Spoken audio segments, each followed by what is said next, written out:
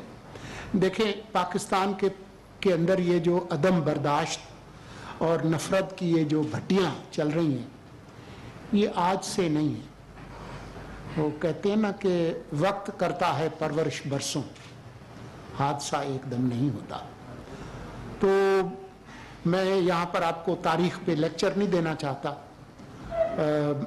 میں صرف یہی کہوں گا کہ جہاں قانون اور ریاست اور صوبائی اور سیکورٹی کے اداروں کو اپنا کردار ادا کرنا ہے, اس میں آپ کا کردار, تعلیمی اداروں کا کردار زیادہ اہم ہے. ہمیں چاہیے کہ ملک کے اندر جو ایک انسانیت ہے جو کہ ہمارے مذہب کا بھی بنیادی اصول ہے, ہم اس کے ماننے والے ہیں جو رحمت للعالمین ہے, جو صرف مسلمانوں کا خدا نہیں ہے, تمام جو ماننے والے ہیں جو نہ ماننے والے ہیں کسی بھی مذہب کے, ان سب کا خدا ہے. ان سب کا احترام ہمارا فرض ہے. تو ریاست اپنی ذمہ داری پوری کرے گی اور بلا تخصیص میرے خیال میں پنجاب کے جو وزیر اعلیٰ ہیں, ویسے تو لا اینڈ آرڈر صوبائی ایک سبجیکٹ ہے, لیکن دوسرے جو آپ نے دیکھا کہ پیراملٹری فورسز بھی حرکت میں آئیں, آرمی چیف نے بھی اس پر ایک بیان دیا. یہ ہم سب لوگوں کا کام ہے, یہ ہمارا ملک ہے. تو ہمارا کام ہے کہ جو یہ نفرت کے جو لاوے ابل رہے ہیں ان کو ختم کریں, اور میڈیا کے اندر, تعلیمی اداروں کے اندر, اپنے ڈراموں میں, اپنے میوزک میں, اپنی شاعری میں وہ ماحول پیدا کریں جو روکے لوگوں کو. ہر کام صرف ڈنڈے سے ٹھیک نہیں ہوگا. آپ کے دل کے اندر سے یہ آواز آنی چاہیے کہ جو میرے ساتھ جو بھائی بیٹھا ہے اس کا رنگ کیا ہے, ان کی عمر کیا ہے, ان کا عقیدہ کیا ہے, اس کے بھی وہی حقوق ہیں جو میرے ہیں, تب یہ ملک مضبوط ہوگا. اچھا, میں ویسے ایک تجویز دوں گا مستقبل کے لیے. یہ جو ہمارے ہاں جب بھی ہم پریس سٹارٹ کرتے ہیں اور 50 لوگ ڈب کرتے ہیں نا, اس سے صرف یہ ہوتا ہے کہ جس کی آواز میں زیادہ گھن گرج ہے وہ ڈومینیٹ کر جاتا ہے. بہت سارے میری جیسے نحیف آواز والے پیچھے رہ جاتے ہیں, خواتین پیچھے رہ جاتے ہیں. تو آئندہ ہم یہ کریں گے کہ جب سوال جواب کا سلسلہ شروع ہوگا ہم کس سے کہیں بھائی جس نے سوال کرنا وہ اپنا نام لکھ دے اس میں, اور ایک ترتیب بنا دیں گے, اور ہم اس ترتیب کے ساتھ کہیں گے جی اب فلاں اب فلاں اب فلاں, تاکہ وقت ضائع نہ ہو اور ہر ایک کو موقع ملے. جی فرمائیے. جی ادا جی ادا جی جی مجھے بہت افسوس ہے اور میرے پاس تمام حقائق نہیں ہیں, لیکن آپ جیسے آپ کا دل دکھی ہے میرا بھی یہی اسی طرح سے دکھی ہے. جو بھی متعلقہ حکام ہیں, جو ذمہ داران ہیں, ان کو ہم اکاؤنٹیبل کریں گے, اور آپ کے وزیر اطلاعات ہونے کے حوالے سے یہ میری زیادہ ذمہ داری ہے. آپ جو بھی حکم کریں گے, جو تجاویز دیں گے, جو بھی قابل عمل ہوں گے, میں آپ کے ساتھ کھڑا ہوں گا. صدقی صاحب ایک تو یہ بتا دیں کہ جو کانسٹیٹیوشن کا نظام حکومت پر مینڈیٹ کیا ہے, مینڈیٹ ہے کہ الیکشن کمیشن کو عام انتخابات کے لیے آپ کے سپورٹ کرنا ہے, ان کو فیسیلیٹیٹ کرنا ہے. دوسرا آپ نے حکومت میں روزمرہ کے جو امور ہیں وہ آپ نے جو باتیں کی ہیں وہ اس میں اس مینڈیٹ سے مجھے زیادہ لگتا ہے. اور دوسری بات یہ آپ نے کہا کہ ایکسپینڈیچر کٹ کرنے کے, تو نگران حکومت جو 90 دن کے لیے ہے 10 وزیروں سے بھی چلتی تھی. کل ہی پہلے بھی 24 وزراء آ گئے, بعض جو ڈویژنل کے 3 وزیروں نے بھی کر رکھے. اور پرائم منسٹر سے کل ہماری جب بات ہوئی ادھر تو وہ کہہ رہے تھے مزید لوگ بھی آئیں گے. تو ایکسپینڈیچر آپ کیسے کٹ کریں گے, کوئی طریقہ کار بتائیں. اور مینڈیٹ آپ کا جو ہے روزمرہ کے امور اس میں آپ کو کمیٹیاں بھی بنا رہے ہیں, معاشی بحالی کی اور باقی چیزیں بھی آپ نے جس طرح بتایا کہ ہم نے قوم کو کس طریقے سے ان کا جو بڑھانا ہے, ذہن کو چینج کرنا ہے. تو